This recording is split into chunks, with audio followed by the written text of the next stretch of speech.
Welcome back, everybody. This Week in America on the Blue Funk Broadcasting Radio Network. Great to have you with us on the program. Website thisweekinamerica.us. As mentioned, an interesting program today with Nad Phillips. He has extensive experience in the corporate world, academia, consulting, and coaching. He launched 2 major startups, was an international manager with major multinationals, served as European Vice President of ISA. He now coaches Olympic and world champions in career transitions. And he's the author of the new book, an Amazon bestseller, by the way, The Work-Life Project Women's Edition. Coming to us from France, it's Nad Phillips. Nad, welcome to the program. Great to have you with us. Thank you. It's good to be here. Thank you for having me. The book is so interesting, and we've got some time to really get into it. Again, the book is The Work-Life Project Women's Edition. It's a bestseller on Amazon. You can find the book there. Go to our website and get information and a link on with Nad's website as well. In the book, you talk about defining moments, and that sort of catches my attention. In fact, it did the first time I read about the book, because we all face defining moments, and some of us actually face them, and some of us turn our backs and run away from them. Tell us a little bit about defining moments. Establish what we're talking about here. Oh, this is lovely. Actually, what I mean is that we will decide when it will become a defining moment for us.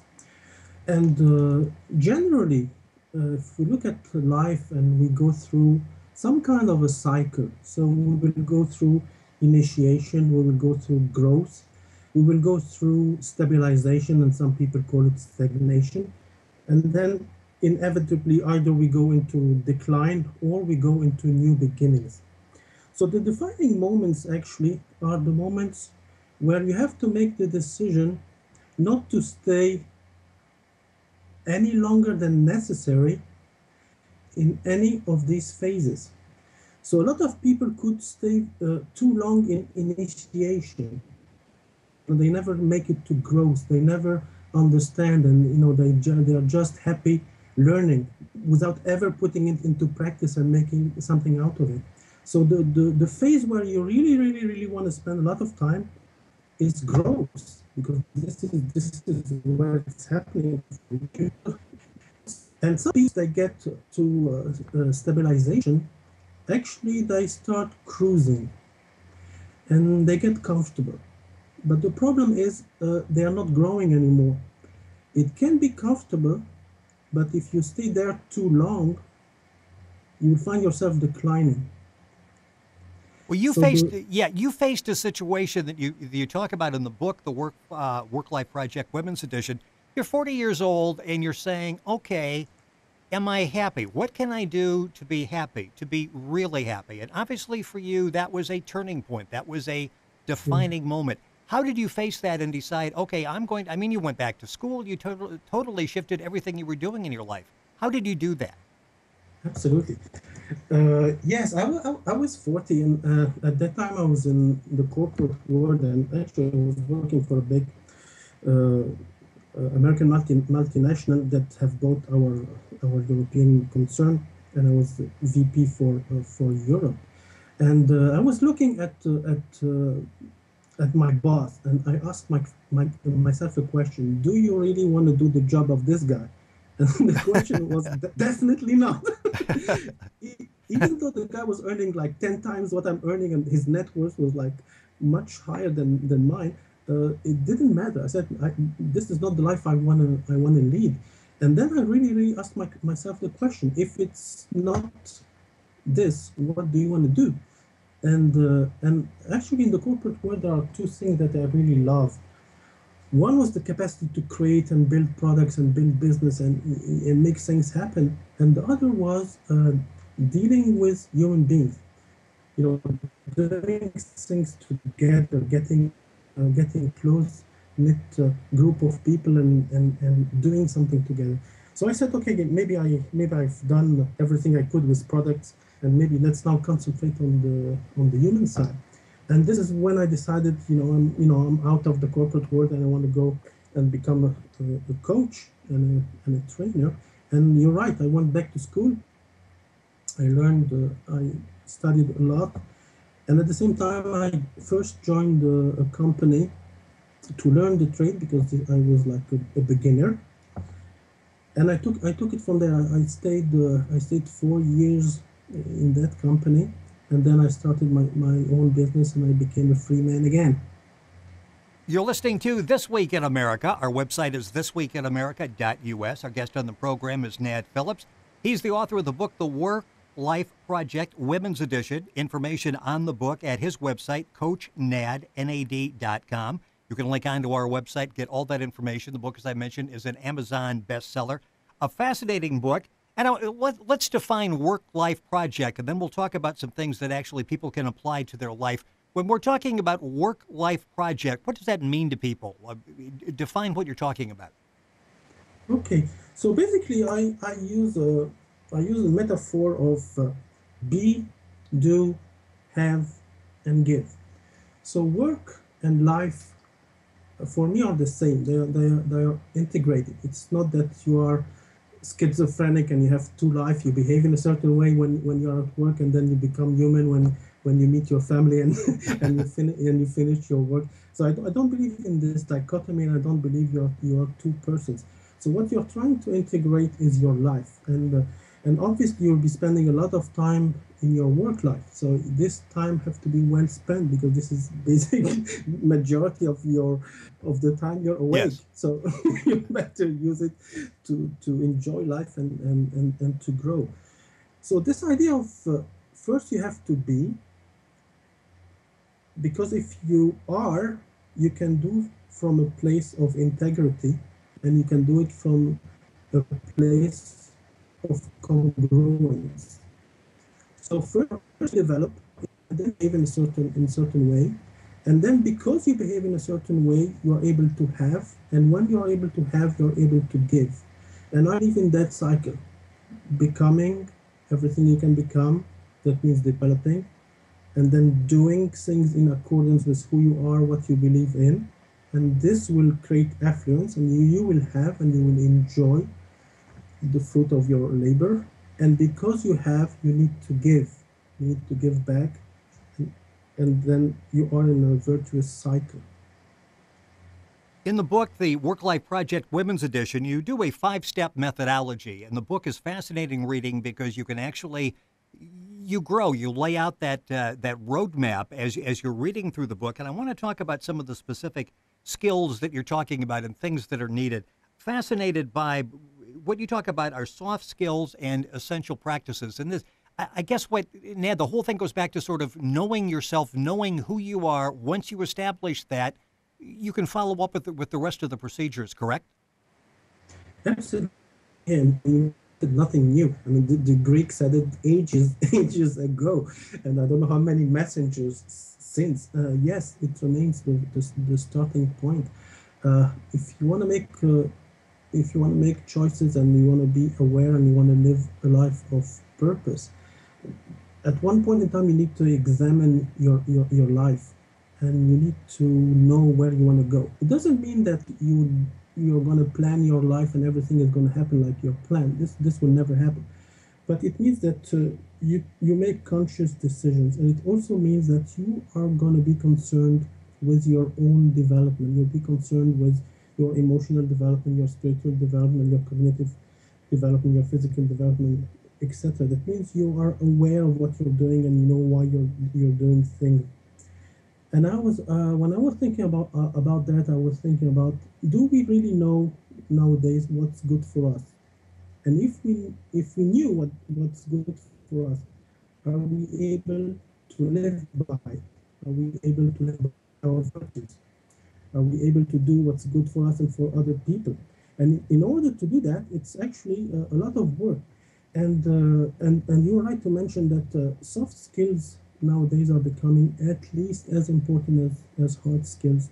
And these soft skills can be learned. These soft skills can be acquired, and you can master them. And by mastering these soft skills, actually you engage yourself in this work of development, whether it's cognitive, emotional, or spiritual, or physical. So some of these soft skills are attending, being present, listening to self, having disciplines and habits, understanding your own motivation, knowing how to make choices and to take decisions, understanding intention, knowing how to set goals, understanding how to use your time, how to use your energy, relating to other people, belonging. Well, let's talk a You know, little bit everything that. about the one I find fascinating is listening to self, because sometimes we Yes. get conflicting messages. We really don't want to hear you would maybe call it intuition, or you don't want to hear what we're actually saying. And I get the impression in reading the book, The Work Life Project Women's Edition, that we really internally have a lot of messages we're sending ourselves, and we really need to listen to those. True. Yes. Yeah. Really, listening to self is basically the practice of reflection, and the whole idea of being coach, for instance, and answering powerful question is the ability to do that. And the other thing is that you want to listen to yourself, especially after you have been in a situation with high stakes. If you want to learn, you need to reflect after action. You need to understand, did I understand the situation correctly? Did I use my strengths correctly? Were my strategies well executed? Did I get the result I wanted to get? And if you start reflecting about, is my understanding correct? Is my approach correct? Is my execution correct? Is my strategy correct? You start learning and you start adapting and you start evolving. If you don't ask yourself all these questions, and you're not honest with yourself, and understand what goes wrong and what doesn't, and understand why you succeed, you're not gonna be able to learn and evolve. You're simply gonna keep doing the same mistakes and be caught in the same scheme. So learning and listening to self is actually the first step into learning and evolving. I might add that, by the way, Nad Phillips is our guest on This Week in America. His website is CoachNad.com. The program is This Week in America. Our website is thisweekinamerica.us. Information on our website. You can link on to Coach Nad's website. You can also go to Amazon to buy the book, The World Life Project Women's Edition. It's a bestseller on Amazon. I mentioned Women's Edition, and you say in the book, and there are many, I think, really techniques that you talk about, practices that you talk about that can be used for men as well. But you say there's basically a fundamental difference. The guys are more interested in getting the job and getting the money than really going through that transition period. Explain the difference between men and women in establishing this defining moment and turning it to our favor. That's lovely. It's true. I was mentioning in my coaching practice, I have a lot of women. I also have a lot of men, and invariably, so the women are more interested in getting deep into the relationship and understanding and work and doing the work. And most of the men, because as you know, men are famous for having this agency, and they want to get things done, and they want to get over their hurdles. They tell me, oh, let's first get the job, and then I'll do the Yeah, right, developmental right. stuff. But I said, you can't, you don't understand what went wrong in your old workplace. Chances are you didn't learn, and you'll find yourself in 2 weeks' time exactly in the same situation, because uh, you have to understand your part of responsibility in finding yourself in these type of situations. So if you don't do this work and don't do this reflection, and like you said before, sometimes we are looking in the other direction because we don't want to confront that. And I find like women are much better at looking at life in the eyes, like Virginia Woolf used to say. You have to face the bull. So at one point in time, you have to be in the arena and you have to face the bull. There are no shortcuts. You have to face the bull. And somehow women have more courage in doing so. We're just about out of time. Nad Phillips has been our guest on the program. The Work Life Project Women's Edition. Like I said, the book is available at Amazon. It's an Amazon bestseller. It's a fascinating book. We all face defining moments. I mean, we can all say, I can tell you defining moments, and not responding, in hindsight, going back and wishing that I would have faced this and done something differently.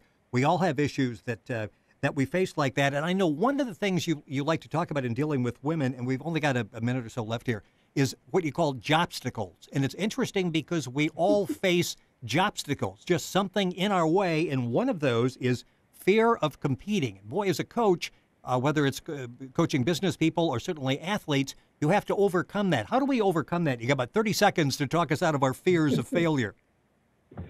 Actually, yes. On top of fears of failure, actually, something that can paralyze people is the fear of success. And the fear of competing is part of this. It's not explicit, it's very implicit. But some people don't want to stand out and stay in the limelight. They rather be with the guys, be accepted, stay part of the team, and not go alone. And the fear of success and the fear of competing, sometimes you sabotage yourself because you don't want to go ahead and be different.